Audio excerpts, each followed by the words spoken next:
Hello everyone, welcome to defence by Gurukul mind. Defence by Gurukul mind channel में आप सभी का स्वागत है। सो गाइज, आज हम बात करेंगे आपके जो कॉन्स्टिट्यूशन है, जो आपका एसआई और कांस्टेबल दोनों एग्जामिनेशन में पूछा जाता है, उसके लिए हम यहाँ पे डिस्कस करने वाले हैं। तो गाइज, आज हम इसमें बात करेंगे जो सब इंस्पेक्टर का एग्जामिनेशन होता है, कांस्टेबल का एग्जामिनेशन होता है, उसमें कौन कौन से टॉपिक्स हैं कॉन्स्टिट्यूशन से जो आपसे पूछे जाते हैं। ठीक है, तो चलिए स्टार्ट करते हैं। तो सबसे पहले हम यहाँ पे बात कर लेते हैं कि टॉपिक्स कौन कौन से हैं, उनको हम यहाँ पे डिस्कस कर लेते हैं जो आपके कॉन्स्टिट्यूशन से पूछे जाते हैं। ठीक है, तो इसमें पहला आता है ऑब्जेक्टिव ऑफ द कॉन्स्टिट्यूशन, यानी संविधान का उद्देश्य क्या है। तो जब भी बात ऑब्जेक्टिव की आती है तो हम क्या करते हैं कि कॉन्स्टिट्यूशन के अंदर जो हमारी प्रीएम्बल होती है, जो प्रस्तावना होती है, ठीक है, हम उसको यहाँ पे डिस्कस करते हैं, उसकी हम बात करते हैं कि प्रीएम्बल कहता क्या है। ठीक है, तो इसको डिस्कस करने के लिए हम जो है लेक्चर में आगे बढ़ेंगे, डिस्कस वहीं पे करेंगे। उससे पहले हम बाकी जो टॉपिक्स हैं उनको यहाँ पे एक बार देख लेते हैं। दूसरा है आपका topic fundamental right. Fundamental right constitution का मेन पार्ट माना जाता है और यहाँ से बहुत सारे क्वेश्चन जो है आपके एग्जामिनेशन में आते हैं, तो इसलिए कुछ चैप्टर्स ऐसे हैं जो आपको ध्यान से पढ़ने हैं। ठीक है, तो फंडामेंटल राइट एक्चुअली आपके मौलिक अधिकार होते हैं। ठीक है, यानी वे प्राकृतिक अधिकार जो एक मानव को गरिमामय पूर्ण जीवन जीने में मदद करते हैं, वो उसके फंडामेंटल राइट होते हैं, यानी मूल अधिकार होते हैं। तो दूसरा टॉपिक क्या है आपका, फंडामेंटल राइट का। ठीक है, तो यहां पे अगर देखा जाए ऑब्जेक्टिव ऑफ द कॉन्स्टिट्यूशन और फंडामेंटल राइट, फिर उसके बाद तीसरा टॉपिक हमें पढ़ना है directive principle for state policy and fundamental duties. हम साथ में मिलाकर इसके पढ़ेंगे, यानी राज्य के नीति निर्देशक तत्व और जो आपके मौलिक कर्तव्य होते हैं उनको हम यहाँ पे पढ़ेंगे। Directive principle for state policy जो होती है, जिसको हम शॉर्ट में डीपीएसपी भी बोल देते हैं, तो ये दरअसल होते क्या है कि ये स्टेट की ड्यूटीज होते हैं। ठीक है, स्टेट की परिभाषा हम फंडामेंटल राइट में आगे हम जब पढ़ेंगे इसको ठीक ठाक जो है हम कंसेप्ट के हिसाब से जब हम इसको पढ़ेंगे तब ये सारी चीजें समझ में आ जाएंगी। तो ये ड्यूटीज क्या है कि राज्य कभी भी कानून बनाकर जो है वो लागू कर सकता है। ठीक है, उसके बाद हमें पार्लियामेंट्री सिस्टम पढ़ना है कि संसदीय व्यवस्था है क्या, संसद के कितने अंग हैं, संसद में कितने हाउस हैं, कौन सा ऊपरी सदन है, कौन सा आपका जो है निम्न सदन है। ठीक है, और सदन में कौन कौन से जो हैं आपके अलग अलग इंस्टीट्यूशन होते हैं, कैसे सदन की कार्रवाई चलती है, ये सारी चीज़ें एक सामान्य सी जानकारी यहाँ पे आपको होनी चाहिए। ऐसा नहीं कि जो है आपको बहुत अच्छी जानकारी, आपको मेंबर ऑफ पार्लियामेंट तो बनना नहीं है कि आपको जो है सांसद महोदय बनना है और वहाँ पे आपको संसद की कार्रवाई की माइन्यूट सी टेक्निकलिटीज भी पता हो। सामान्य सी जानकारी की अपेक्षा आपका एग्जाम आपसे रखता है, तो इसलिए इस चैप्टर में हम बात करेंगे संसदीय व्यवस्था की। उसके बाद आता है formation of central and state government. देखिए, जो आपकी गवर्नमेंट होती है, चाहे वो सेंट्रल की हो चाहे वो जो है आपकी स्टेट की गवर्नमेंट हो, ठीक है, ये एक्चुअली एग्जीक्यूटिव यानी कार्यपालिका का भाग होते हैं, पार्ट होते हैं। ठीक है, तो हमें उसकी फॉर्मेशन देखनी है कि केंद्रीय स्तर पर सरकार के गठन की संरचना क्या है, और उसके बाद हमें देखना है कि हमारा राज्य स्तर पर सरकार के गठन की संरचना क्या है, केंद्रीय सरकार कैसे काम करती है ब्यूरोक्रेसी के साथ मिलकर, और राज्य सरकार भी ब्यूरोक्रेसी के साथ मिलकर कैसे काम करती है। ऐसे क्वेश्चंस जो हैं आपके एग्जामिनेशन में पूछे जाएंगे। ठीक है, उसके बाद हम देखें यहाँ पे उनकी पावर्स यानी उनकी शक्तियां क्या हैं। ठीक है, तो शक्तियां में जैसे उनका है राइट टू मेक लॉज, यानी कानून बनाने की शक्ति जो है होती है। अगर हम केंद्रीय स्तर पर कानून बनाने की शक्ति की बात करें तो वहां पे संसद के पास अधिकार है, वो पूरे देश के लिए कानून बना सकता है। वहीं राज्य स्तर पर अगर हम बात करें तो राज्य विधानमंडल के पास, जिसको हम स्टेट लेजिस्लेचर कहते हैं, उसके पास जो है राज्य के विषय पर यानी कि केंद्रीय विषय पर भी कानून बना सकते हैं। ऐसा नहीं है कि राज्य जो है वो रेलवे के ऊपर कानून बना सकता है, क्योंकि रेलवे किसका सब्जेक्ट है, वो केंद्र का सब्जेक्ट है। तो अपने विषय पर जैसे लॉ एंड ऑर्डर जो होता है या पुलिस व्यवस्था होती है, तो ये सब्जेक्ट राज्य का होता है, इसलिए राज्य स्तर पर कानून बनाने का जो अधिकार होता है वो राज्य विधानमंडल के पास होता है। तो इसमें हम जो है ऐसे ही जो राइट्स हैं आपके गवर्नमेंट के, चाहे वो राज्य स्तर की सरकार हो या आपकी केंद्र स्तर की सरकार हो, दोनों के पास जो राइट्स हैं, जो अधिकार हैं, वो हम यहाँ पे डिस्कस करेंगे। तो ये पार्ट माना जाएगा आपका। अब उसके बाद जो है हमें लोकल गवर्नमेंट्स पढ़नी है, यानी स्थानीय जो सरकारें हैं। स्थानीय सरकारें में दो सरकारें आती हैं। गांव के लिए जो है पंचायती राज हमें पढ़ना पड़ता है, पंचायती राज व्यवस्था भारत में क्या है। ठीक है, तो पंचायती राज सिस्टम भी एक अपनी सेल्फ गवर्नमेंट होती है। ठीक है, इसी प्रकार म्यूनिसिपैलिटीज जो नगर पालिकाएं होती हैं, ठीक है, तो उनका भी हमें इसमें पढ़ना है। तो लोकल गवर्नमेंट को भी हम यहाँ पे जो है इसमें आपका जो सिलेबस है उसका पार्ट मानी जाती है। तो यहाँ पे हमें पंचायतें और म्यूनिसिपैलिटीज दोनों को इसमें पढ़ना है। उसके बाद आता है relation between the centre and the state. तो केंद्र और राज्यों के बीच संबंध हमें पढ़ने पड़ेंगे। देखिए, केंद्र की जो सरकार होती है उसकी अगर टेरिटरी की बात करें तो भारत का जहां तक भूभाग है वहां तक केंद्रीय सरकार की टेरिटरी होती है, और उसी के अंदर जो है एक सब डिवीजन के रूप में आप ऐसे समझ सकते हैं स्टेट गवर्नमेंट होती है, जो अपनी टेरिटरी के अंदर, जैसे उत्तर प्रदेश एक स्टेट है, उत्तर प्रदेश की अपनी एक सरकार है, जिसके आपके जो हैं सरकार के जो मुखिया हैं वो कौन है, सरकार के मुखिया हैं आपके मुख्यमंत्री योगी आदित्यनाथ। तो उस टेरिटरी के अंदर मुख्यमंत्री योगी आदित्यनाथ एक कस्टोडियन के रूप में काम करते हैं। तो योगी आदित्यनाथ और प्रधानमंत्री नरेंद्र मोदी के क्या संबंध है, इसी प्रकार आप समझ सकते हैं कि राज्य और केंद्र के संबंध कैसे होते हैं। तो सेंट्रल स्टेट रिलेशन भी बहुत ज्यादा पढ़ना जरूरी है। तो ये हम जो है इसमें डिस्कस करेंगे, relation between the centre and the state. ठीक है। उसके बाद जो हमारा संविधान होता है, ठीक है, उसकी अगर हम बात करें तो इसमें constitutional schedules in election and other important information, यानी यहां पे देखा जाए तो निर्वाचन तथा अन्य महत्वपूर्ण जानकारी में संवैधानिक अनुसूचियां, ये सारी चीजें भी हमें इसमें पढ़नी है। हमें निर्वाचन के बारे में पढ़ना है, संवैधानिक अनुसूचियां जो हैं आपकी उसके बारे में भी पढ़ना है। ठीक है। उसके बाद आती है आपकी general information of all India services and their selection process etcetera. ठीक है, ये बहुत ज़्यादा जरूरी होता है। वो किसी भी स्टेट का पुलिस का एग्जाम हो तो उसमें ये पार्ट जरूर जुड़ा रहता है आपका। ठीक है, आपको जो है ऑल इंडिया सर्विसेज यानी अखिल भारतीय सेवाओं और उनके सिलेक्शन प्रोसेस के बारे में भी जो है जानकारी होनी चाहिए। तो ये आपका कुल मिलाकर आपका सिलेबस है कॉन्स्टिट्यूशन का यानी संविधान का। तो ये इस सिलेबस के अकॉर्डिंग जो है हम अपनी क्लासेस को आगे बढ़ाएंगे। तो क्लासेस को चलिए आगे बढ़ाते हैं। तो सबसे पहले हम यहाँ पे बात करें तो हमारा पहला जो टॉपिक है संविधान का उद्देश्य, ऑब्जेक्टिव ऑफ द कॉन्स्टिट्यूशन, उसको यहाँ पे डिस्कस करते हैं। तो उससे पहले हमें डिस्कस करना पड़ेगा प्रीएम्बल। प्रीएम्बल को हिंदी में प्रस्तावना कहा जाता है। प्रीएम्बल क्या है कि प्रीएम्बल बताती है संविधान में कि संविधान की प्रकृति कैसी होगी। प्रीएम्बल दरअसल ये बताती है कि हमारा देश कैसा है, हमारा राष्ट्र कैसा है। क्योंकि ये जब स्टार्टिंग में ऑब्जेक्टिव रिजोल्यूशन जो है पंडित जवाहरलाल नेहरू ने कॉन्स्टिट्यूएंट असेंबली में पढ़ा है, तो उसी ऑब्जेक्टिव रिजोल्यूशन में उन्होंने बताया था कि हम जो है अपना देश का जो निर्माण है वो किस प्रकृति में करने वाले हैं, कि देश कैसा होगा। ठीक है, किस बेस पे, पॉलिटिकली बेस पे देश कैसा होगा। तब जो है उन्होंने पढ़ना स्टार्ट किया था कि हम चाहते क्या हैं।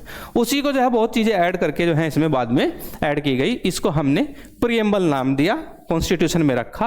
और प्रीएम्बल जो होती है वो संविधान का जो ऑब्जेक्टिव है, कॉन्स्टिट्यूशन का जो ऑब्जेक्टिव है उसको डिफाइन करती है। इसमें जब भी आप पढ़ते हैं कि we the people of India having solemnly resolve to constitute India into sovereign, ठीक है, यानी सॉवरेन का मतलब है, हिंदी में भी हम बता दे हैं कि जो है संपूर्ण प्रभुत्व संपन्न। ठीक है, तो ये क्या होता है कि सॉवरेन स्टेट होता है कि हम भारत के लोग भारत को एक संपूर्ण प्रभुत्व संपन्न का, जिसके ऊपर कोई अधिकार न हो, समाजवादी, पंथ निरपेक्ष, लोकतांत्रिक गणराज्य बनाने के लिए। तो जब हम ये चीजें पढ़ते हैं प्रीएम्बल में तो हमें यहां से पता लगता है कि हमारा जो राष्ट्र है वो कैसा होगा और हमारे कॉन्स्टिट्यूशन का ऑब्जेक्टिव क्या है वो इसमें प्रीएम्बल में बताया जाता है। ठीक है, तो चलिए इसको हम डिस्कस ही कर लेते हैं पूरा। ठीक है, अब यहां से प्रीएम्बल को जब आप पढ़ते हैं तो पढ़ने के बाद ही आपके माइंड में बिल्कुल क्लैरिफिकेशन आ जाता है कि हमारा ऑब्जेक्टिव क्या है। चलिए ऑब्जेक्टिव की बात करते हैं। तो ऑब्जेक्टिव ऑफ द कॉन्स्टिट्यूशन आपके प्रीएम्बल का जो एसेंस है, जो सार है, वहां से निकल कर आता है।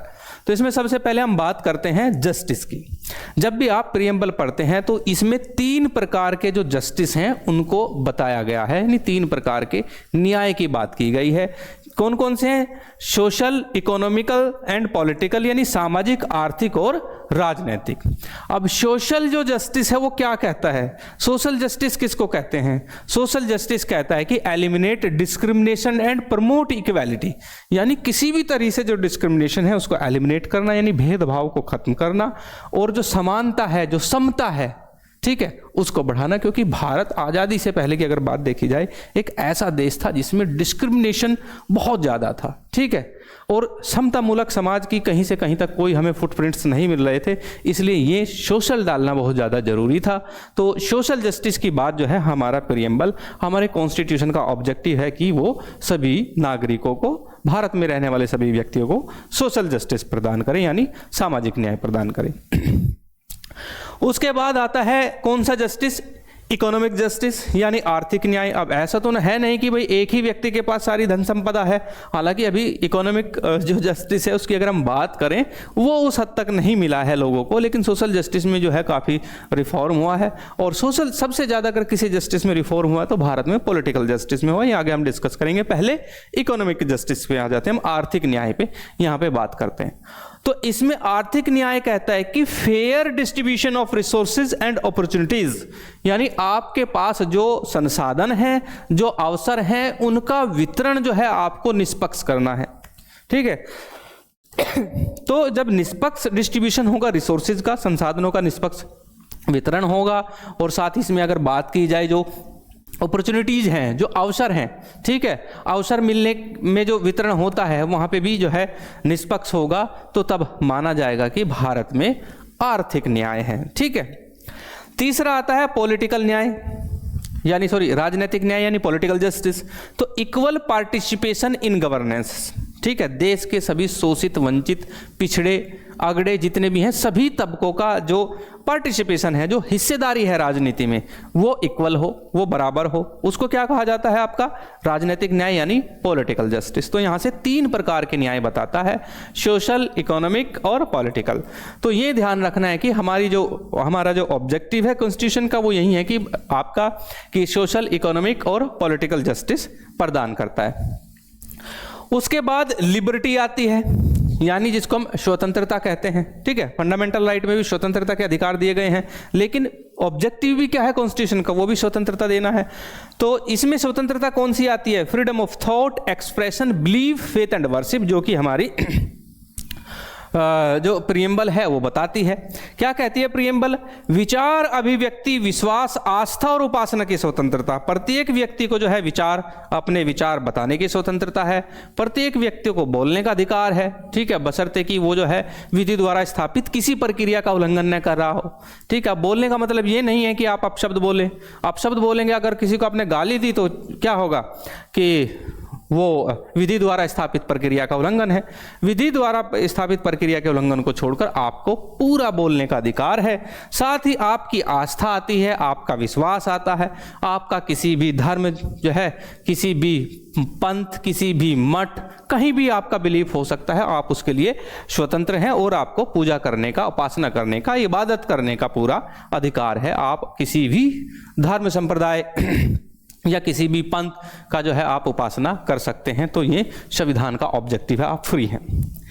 Includes reasonable restriction to maintain public order, इसमें सार्वजनिक व्यवस्था बनाए रखने के लिए उचित प्रतिबंध टाइम टू टाइम शामिल हो जाते हैं। क्योंकि स्वतंत्रता क्या होती है कि जब भी वर्ड स्वतंत्रता जुड़ता है तो मानव बड़ा खुरापाती होता है, तो वो अपनी स्वतंत्रता को बहुत आगे तक ले जाने का प्रयास करता है। लेकिन इसमें कहा है कि जो रीजनेबल रेस्ट्रिक्शन है, जो तार्किक प्रतिबंध हैं, उनको आपको क्रॉस नहीं करना है, ठीक है।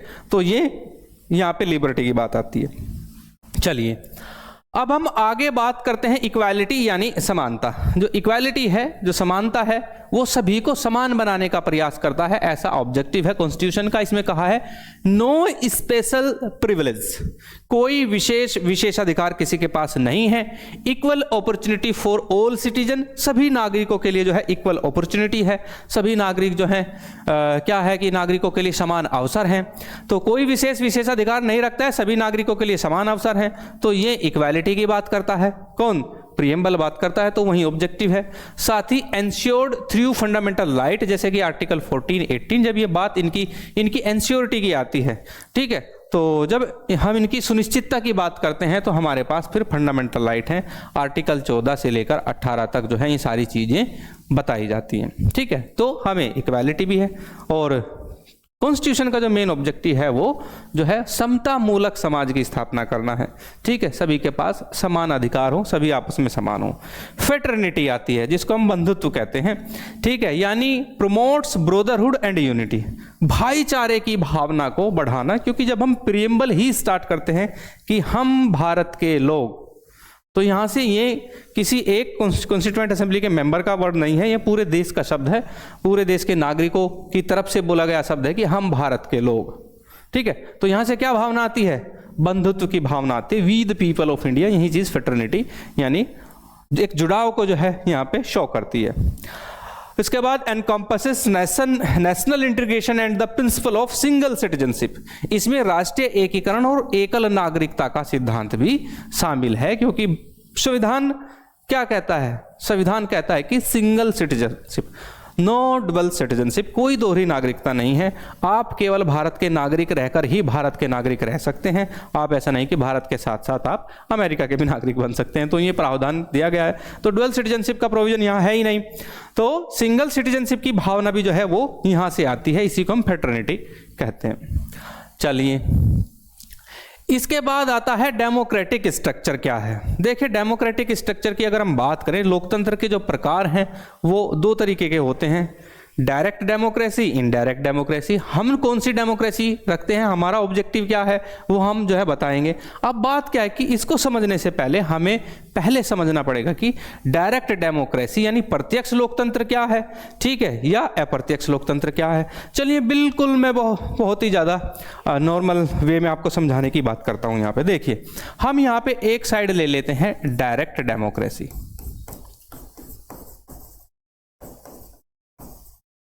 ठीक है, इसको हिंदी में लिख देते हैं प्रत्यक्ष लोकतंत्र।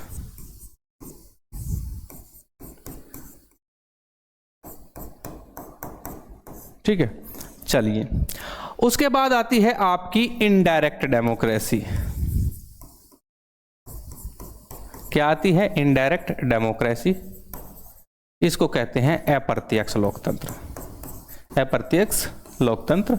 और अब आप इसको ध्यान से अगर समझेंगे तो ये आपको आजीवन के लिए याद रहेगा कि क्या डायरेक्ट होता है, क्या इनडायरेक्ट होता है। बिल्कुल नॉर्मल में बताऊंगा, ठीक है। अब माने यहाँ पे कोई कंट्री है ए और यहाँ पे कोई कंट्री है बी, कंट्री या स्टेट कुछ भी कहें, ठीक है, दो हैं। अब ए में क्या है कि ए में मैक्सिमम जो है एक बहुत छोटा कंट्री है, यहाँ पे 400 पीपल रहते हैं, ठीक है, कितने रहते हैं? 400 पीपल रहते हैं। और बी में जो है भाई बहुत बड़ा देश है, जैसे भारत जैसा देश है, ठीक है, तो बी में जो पॉपुलेशन है वो 1 मिलियन से ज़्यादा है। बस ये ध्यान रखना है कि 1 मिलियन से ज़्यादा लोग जो है वो बी में रहते हैं।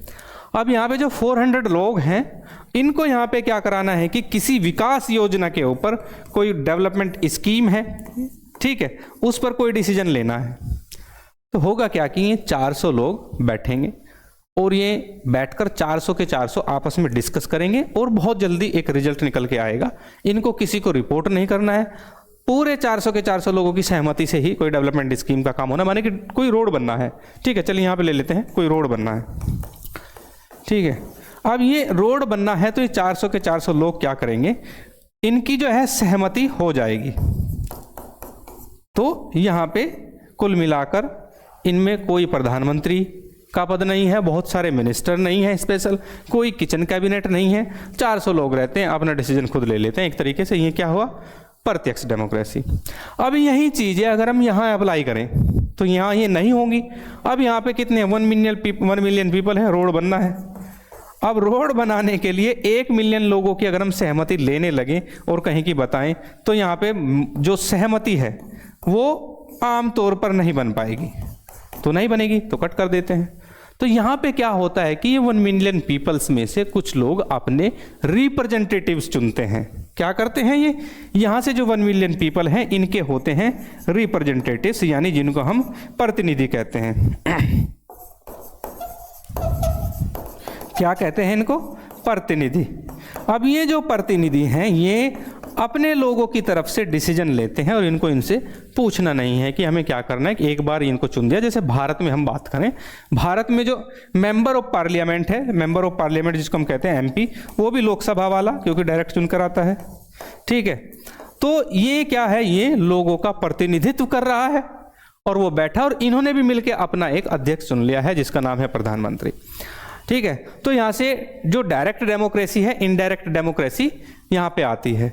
तो यहाँ पे अब हम बात करते हैं भारत में कौन सी है, तो भारत में इनडायरेक्ट डेमोक्रेसी है, क्योंकि भारत में प्रतिनिधित्व का चलन है। हर व्यक्ति जो है अपने लिए अपना एक प्रतिनिधि को वोट देता है और उस वोट से वो चुनकर जाता है।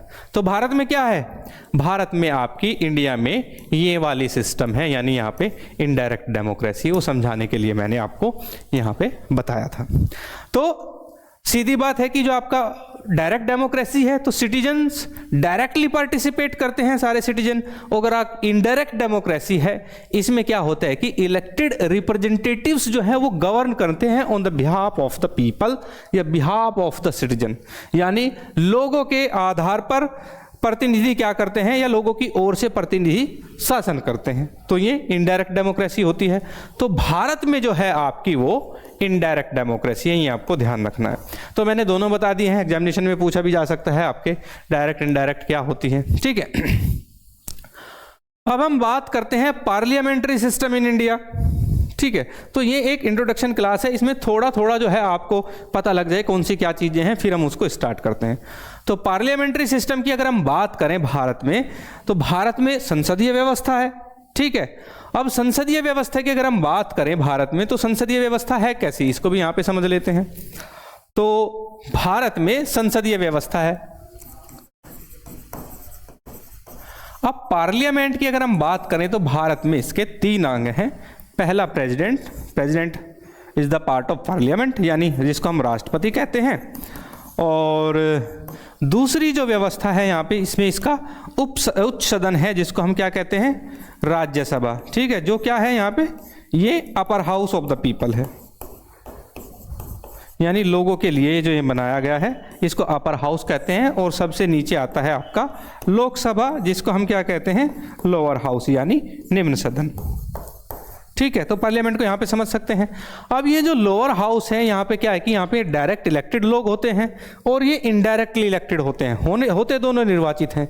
ये राज्यों के लिए सभा है, राज्यों से इनके जो है प्रतिनिधि आते हैं और ये पूरे देश में एक यूनिटी मानकर पूरे देश को यहाँ पे जो है चुनाव होता है। और फिर प्रेसिडेंट इनका जो है ऊपरी श्रेणी में बैठा हुआ जो है ना, हेड ऑफ द स्टेट होता है, इसलिए संसद का अंग माना जाता है।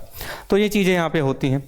तो अब हम बात करते हैं कि फीचर्स क्या हैं, फीचर्स क्या हैं, यानी विशेषताएं क्या हैं भारत में पार्लियामेंट्री सिस्टम की। तो यहाँ पे देखा जाए रियल एंड नॉमिनल एग्जीक्यूटिव होते हैं, यानी वास्तविक और नाम मात्र के कार्यपालक, यानी प्रधानमंत्री बनाम राष्ट्रपति यहाँ पे होता है। राष्ट्रपति जो कि हेड ऑफ द स्टेट होता है, तो वो क्या होता है, नाम मात्र का होता है। ठीक है, क्योंकि उसको कहीं ना कहीं जो हमारी मिनिस्टर ऑफ काउंसिल होती है, सॉरी काउंसिल ऑफ मिनिस्टर होती है, जो मंत्रिमंडल होता है, उसकी सलाह के बिना वो काम नहीं कर सकता। और काउंसिल ऑफ मिनिस्टर क्या होती है, अपना एक मुखिया चुन लेता है जिसका नाम है प्रधानमंत्री। तो यहाँ पे जो प्राइम मिनिस्टर है वो क्या है, वो रियल है और प्रेसिडेंट आपका नॉमिनल है। ये फीचर है आप हमारे पार्लियामेंट्री सिस्टम का।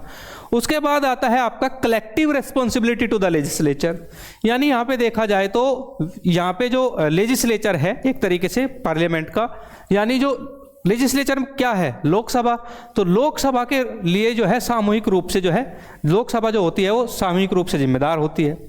उसके बाद आता है leadership of the prime minister. वो पूरा पार्लियामेंट्री जो सिस्टम है वो प्रधानमंत्री की लीडरशिप में चलता है, इसीलिए उसका लीडर ऑफ द हाउस यानी सदन का नेता कहा जाता है। वो राज्यसभा में भी सदन का नेता रहता है और वो लोकसभा में भी सदन का नेता रहता है। और इसके लिए व्यवस्थित रूप से चलाने के लिए लीडर ऑफ द ऑपोजिशन चुना जाता है, जिसको विपक्ष का नेता कहा जाता है, जो मेनली विपक्षी पार्टी से होगा, जो सरकार में तो नहीं है लेकिन सदन में बैठी है। ठीक है, साथ ही क्या होता है कि जो पार्लियामेंट्री सिस्टम में हम देखें, पार्लियामेंट्री सिस्टम में डुअल मेंबरशिप हमारे यहाँ पे है। अब डुअल मेंबरशिप क्या होती है इसको भी समझेंगे। देखिए क्या है कि एक तरफ तो ले लिया है हमने क्या, गवर्नमेंट, और दूसरी तरफ हमारे हाउसेज हैं, दोनों में से कोई भी हो सकते हैं। ठीक है, हाउसेज कौन कौन से हमारे पास, लोकसभा और राज्यसभा, 2 ही हाउस है। अब यहाँ पे गवर्नमेंट में कौन होता है, गवर्नमेंट में जो है गवर्नमेंट का जो वास्तविक अधिकारी होता है वो एक तरीके से यानी वास्तविक प्रमुख होता है, वो कौन होता है, प्राइम मिनिस्टर। प्राइम मिनिस्टर कौन है? नरेंद्र मोदी, ऐसे ही समझेंगे फिलहाल में। चलिए, इसके नीचे इनकी क्या होती है? इनकी प्राइम मिनिस्टर की पूरी टीम होती है जिसको कैबिनेट मिनिस्टर कहा जाता है। चलिए कोई भी कैबिनेट मिनिस्टर ले लेते हैं। अब जैसे कि हमने क्या किया कि यहाँ पे कैबिनेट मिनिस्टर ले लिया है, कौन? राजनाथ सिंह को ले लेते हैं। राजनाथ सिंह क्या है? यहाँ पे नंबर 2 की भूमिका में है सरकार में, और ये देश के डिफेंस मिनिस्टर हैं। क्या है? यूनियन मिनिस्टर ऑफ डिफेंस हैं। अब राजनाथ सिंह क्या है? किसका अंग हो गए? गवर्नमेंट का। और गवर्नमेंट क्या है यहाँ पे? एग्जीक्यूटिव। ठीक है, यानी कार्यपालिका के अंग कौन है? राजनाथ सिंह है। अब वही राजनाथ सिंह जो है वो लोकसभा के सांसद भी हैं। ठीक है, तो लोकसभा के क्या हैं? सांसद, यानी मेंबर ऑफ पार्लियामेंट हैं। अब इधर किसके अंग हुए ये? अब ये क्या है आपका? ये लेजिस्लेचर है, यानी विधायिका है। क्या है? विधायिका है। तो इनके पास क्या है कि इनके पास डुअल मेंबरशिप है, यानी 2 जगह के ये सदस्य हैं। एक ही व्यक्ति वो विधायिका का भी सदस्य हो सकता है और कार्यपालिका का भी सदस्य हो सकता है। ठीक है, तो डुअल मेंबरशिप का यहाँ पे जो है प्रावधान यहाँ किया गया है। तो ये चीजें देखनी है। तो एग्जीक्यूटिव एंड लेजिस्लेचर दोनों का वो बन सकते हैं सदस्य। उसके बाद dissolution of Lok Sabha by the president on the prime minister advice, यानी प्रधानमंत्री की सलाह पर जो ये लेजिस्लेचर है, तो उसमें लोकसभा जो अंग है आपका, ठीक है, लोकसभा कभी भी जो है वो विघटित की जा सकती है, जबकि राज्यसभा विघटित नहीं की जा सकती। उसके 1/3 मेंबर प्रत्येक दूसरे वर्ष रिटायर कर जाते हैं, नए आते जाते रहते हैं, तो एक क्रम बना रहता है। तो लेकिन लोकसभा जो है वो 5 वर्ष या 5 वर्ष से पहले भी अगर प्राइम मिनिस्टर जो है एडवाइस दे, मोस्टली केसेस में पूरे 5 वर्ष करके लोकसभा विघटित कर दी जाती है। फिर से नई लोकसभा का जनरेशन किया जाता है, क्रिएशन होता है, नई लोकसभा फिर से संगठित की जाती है। तो ये फीचर्स हैं। तो ऐसे थोड़ी थोड़ी चीजें समझनी है। फिर उसके बाद आता है प्रेसिडेंशियल सिस्टम। हमारे यहाँ क्या है? संसदीय व्यवस्था है। ठीक है, दूसरा एक प्रेसिडेंशियल सिस्टम भी होता है, हमारे देश में नहीं है, फिर भी इसको समझ लेते हैं। अब जो इसको हम राष्ट्रपति प्रणाली के नाम से भी जानते हैं, राष्ट्रपति प्रणाली है क्या एक्चुअली? इसके फीचर्स देख लेते हैं। इसमें सिंगल एग्जीक्यूटिव होती है, ठीक है, यानी एकल कार्यपालिका होती है जिसका हेड जो है आपका प्रेसिडेंट होता है, और अलग से जो है लेजिस्लेचर स्थापित की जाती है, लेकिन प्रेसिडेंट का संबंध विधायिका से नहीं होता है, यानी राष्ट्रपति का संबंध विधायिका से नहीं होता है। ठीक है, और इनकी जो सेपरेशन ऑफ पावर है, जो शक्तियों का वितरण है, वो बिल्कुल साफ साफ है। भाई आप जो हैं क्या हैं? आप एग्जीक्यूटिव हैं, आपकी ये पावर है, और आप लेजिस्लेटिव हैं, आपकी ये पावर है। यानी आप कार्यपालिका हैं जनाब, आपकी ये पावर है, और आप विधायिका हैं, आपकी ये पावर है। दोनों के व्यक्ति भी अलग अलग होते हैं, हमारे यहाँ अलग अलग होते हैं नहीं, जैसे मैंने राजनाथ सिंह डिफेंस मिनिस्टर जो है उनका आपको एग्जाम्पल दिया था। ठीक है, ये चीजें, ये जो सिस्टम है ये अमेरिका में है। अमेरिका में जो अभी डोनाल्ड ट्रंप आपके राष्ट्रपति हैं, उनका अपनी अलग लॉबी है, अलग से जो जीत के आए हैं, जो चुनाव लड़ के आए हैं, उनकी अलग लॉबी है, जो एग्जीक्यूटिव का लेजिस्लेटिव का पार्ट है। इसमें फिक्स टेन्योर होता है एग्जीक्यूटिव का, जैसे अमेरिका में 4 साल का होता है। इसके एडवांटेजेस बता देते हैं कि जो हमारे यहाँ नहीं है। हमारे यहाँ क्या चीजें नहीं है जो यहाँ पे है? जैसे कि यहाँ पे फास्टर डिसीजन मेकिंग होती है, क्योंकि यहाँ सरकार गिरने का डर नहीं है। हमारे यहाँ क्या है कि सरकार गिरने का डर रहता है, क्योंकि वही मेंबर जो है, जो जिसने आपको चुन के भेजा है, प्रधानमंत्री बनाया है, जो कार्यपालिका का पार्ट भी है, वो विधायिका का भी पार्ट है, वो वहाँ आपको वोट नहीं करेगा। यहाँ ऐसा नहीं है, तो इसलिए फास्टर डिसीजन मेकिंग इनके पास रहती है, यानी तीव्र निर्णय प्रक्रिया इसमें देखने को मिलती है, और शक्तियों का कठोर पृथक्करण होता है, अकाउंटेबिलिटी, वो स्ट्रिक्टर सेपरेशन ऑफ पावर्स यहाँ पे देखने को मिलती है। और साथ ही देखा जाए अकाउंटेबिलिटी भी यहाँ ज्यादा, अकाउंटेबिलिटी टू द इलेक्टोरेट, यानी एक तरीके से देखा जाए मतदाताओं के प्रति जवाबदेही भी यहाँ पे ज्यादा है। ठीक है, थोड़ा सा ये चीजें होते होते यहाँ पे ऑटोक्रेटिक टेंडेंसीज जो हैं आ जाती हैं, क्योंकि सरकार गिरने का डर नहीं है। तो यहाँ पे क्या है? ऑटोक्रेटिक टेंडेंसीज देखने को मिलती है, यानी निरंकुश प्रवृत्तियां जो है यहाँ देखने को मिलती है। दूसरा जो है यहाँ पे लेजिस्लेचर और एग्जीक्यूटिव के बीच डेडलॉक बहुत ज्यादा देखने को मिलता है। ठीक है, यानी यहाँ पे देखा जाए तो विधायिका और कार्यपालिका के बीच गतिरोध बहुत ज्यादा प्रेसिडेंशियल सिस्टम में देखने को मिलता है। तो राष्ट्रपति प्रणाली आपको समझ में आई। अब हम आगे चलते हैं, यहां पे देखते हैं प्रस्तावना के ऊपर, वो मैंने बता दिया, प्रस्तावना के ऊपर महत्वपूर्ण मामले कौन कौन से हैं उसकी हम यहाँ पे बात करते हैं। ये इंपॉर्टेंट केसेस हैं जो आपसे पूछे जा सकते हैं। तो सबसे पहले बेरूबाड़ी यूनियन केस आता है 1960 का। तो यहाँ पे देखा जाए तो बेरूबाड़ी जो मामला था एक्चुअली ठीक है, वो भारत और उस टाइम आज बांग्लादेश और उस टाइम पाकिस्तान, उसकी सीमा को लेकर पेरूबाड़ी एक पुलिस स्टेशन था, क्योंकि पुलिस स्टेशन के हिसाब से जो है हमारी सीमाएं डिवाइड की गई थी। चलिए इसको देख लेते हैं। तो प्रस्तावना को लेकर इसमें जो है क्या मामला आया था, तो इसमें कहा गया था कि ये सुप्रीम कोर्ट ने अपना जो है यहाँ पे एक फैसला दिया, उसने प्रस्तावना को संविधान का हिस्सा नहीं माना। उन्होंने कहा कि preamble is not a part of constitution. तो क्लियर हुई यहां से बातें, यही आपको ध्यान रखना है बस कि बेरूबाड़ी संघ में जो है उसने क्या कहा था कि प्रस्तावना संविधान का पार्ट नहीं है। उसके बाद जो है फिर 1973 में 1973 में केशवानंद भारती मामला आया, जो बेसिक स्ट्रक्चर के ऊपर था। ठीक है, तो बेसिक स्ट्रक्चर में जो है सुप्रीम कोर्ट ने डिसीजन दिया। सुप्रीम कोर्ट ने कहा कि preamble is the part of the Indian constitution.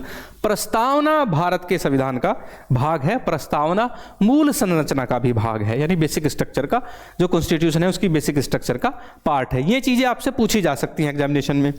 उसके बाद आता है LIC ऑफ इंडिया केस 1995। इसमें क्या होता है कि इसमें सर्वोच्च न्यायालय ने पुनः एक बार फिर पुष्टि की कि जो प्रीएम्बल है, preamble is an integral part of the constitution, प्रस्तावना भारत का अभिन्न अंग है। तो यहां तक अगर देखें, अब क्या है कि अब आपको ये याद रखना है कि प्रस्तावना भारत के संविधान का अभिन्न अंग है। प्रस्तावना जो भारत की मूल संविधान की मूल भावना है उसका भी अभिन्न अंग है। तो ये तीनों केसेस यहां पे देख सकते हैं। तो सो गाइस, जो आज की जो क्लास है उसको हम जो है यहीं पे जो है रोकते हैं, इसको हम आगे जो है कंटिन्यू करेंगे। ये मैंने जो है एक इंट्रोडक्शन आपको दिया था, प्रीएम्बल के बारे में बताया है। अब हम एक एक करके अपने जो सारे जितने भी हमारे टॉपिक्स हैं उनको हम इसमें कवर करने वाले हैं।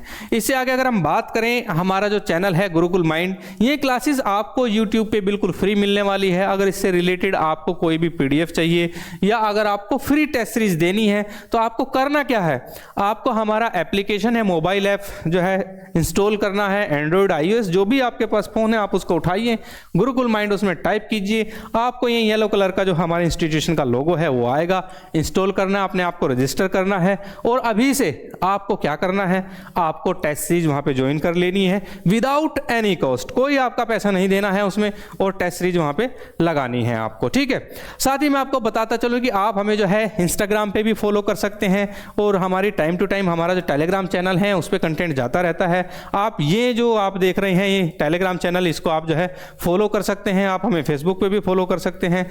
हमारे इंस्टीट्यूशन का एड्रेस है ओमिक्रॉन फर्स्ट ग्रेटर नोएडा। अगर आपको कोई डाउट है तो आप हमें व्हाट्सएप भी कर सकते हैं 8880288260 पर। और साथ ही आप हमारी वेबसाइट www.gurukulmind.com पर भी हमसे कनेक्ट हो सकते हैं। तो साथियों, मेरी क्लासेस जो हैं आपको कैसी लगी मुझे कमेंट बॉक्स में जरूर बताना। आज के लिए इतना ही, अब मुझे दीजिए इजाजत। धन्यवाद।